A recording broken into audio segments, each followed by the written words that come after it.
Trump's fiscal year 2026 budget outline, also called the skinny budget, was just released, and they are trying to dangle IDEA funding like a carrot tied to parental rights laws. I promised that I would tell you when to panic.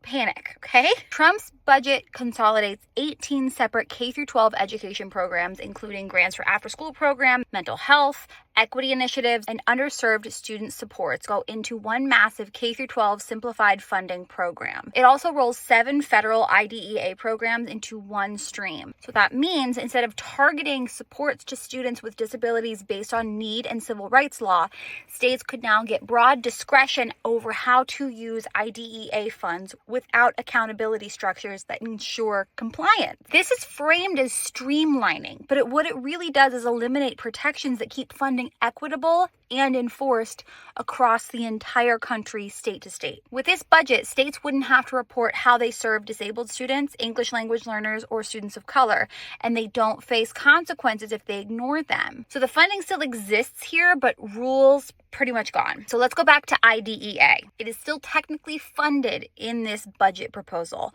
but it's no longer protected. So they're consolidating 7 IDEA programs into a single special education simplified funding program. And then there is this line buried in the budget. Maintaining a base set of federal funds means they can also be withdrawn from states and districts who flout parental rights. This means IDEA funding would now be able to be yanked from any district that does not comply with this administration's definition of parental rights. If we look to this administration and other red states, that includes pronoun usage, doing anything remotely gender affirming, teaching anti-racism or inclusive history, or following trauma-informed or DEIA-aligned practices. Allow me to say again, districts that support inclusion will risk losing special education funding. And meanwhile, the Office for Civil Rights, which normally investigates IDEA violations, gets a 35% budget cut in this proposal. That's on top of the fact that they already closed 7 of the 12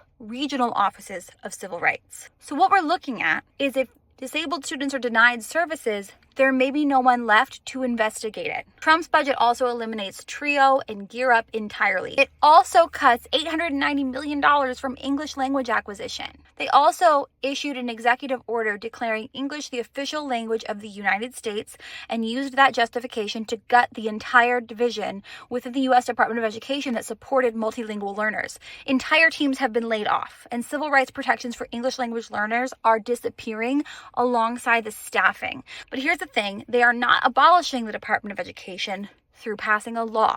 They are using budget reconciliation. That's a special process that allows spending changes to pass in the Senate with just 51 votes.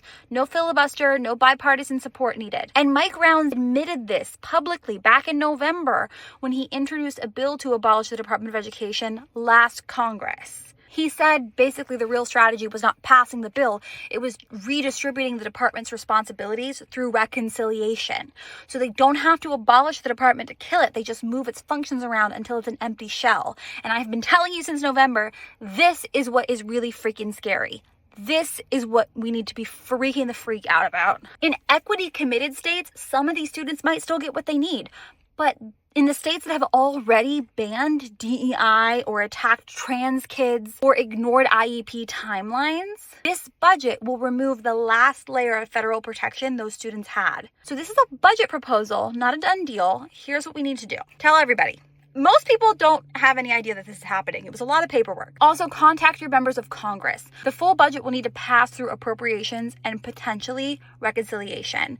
So here's what you can tell your reps. You can ask local leaders hard questions as well. Go to your next school board meeting and ask these questions, for example. And organize. Start or join a local school board club. Partner with other parents, teachers, and advocates to track how these federal changes trickle down locally and document everything. I know that sounds alarmist, but we need a paper trail. So if supports vanish or language shifts or your child's services are delayed or denied, file a complaint and support organizations during this legal fight. Groups like the ACLU, Disability Rights Education and Defense Fund, the Education Law Center, and NEA and AFT will be key in fighting this legally and publicly. And we don't have to do everything, but we have to do something. This is bad.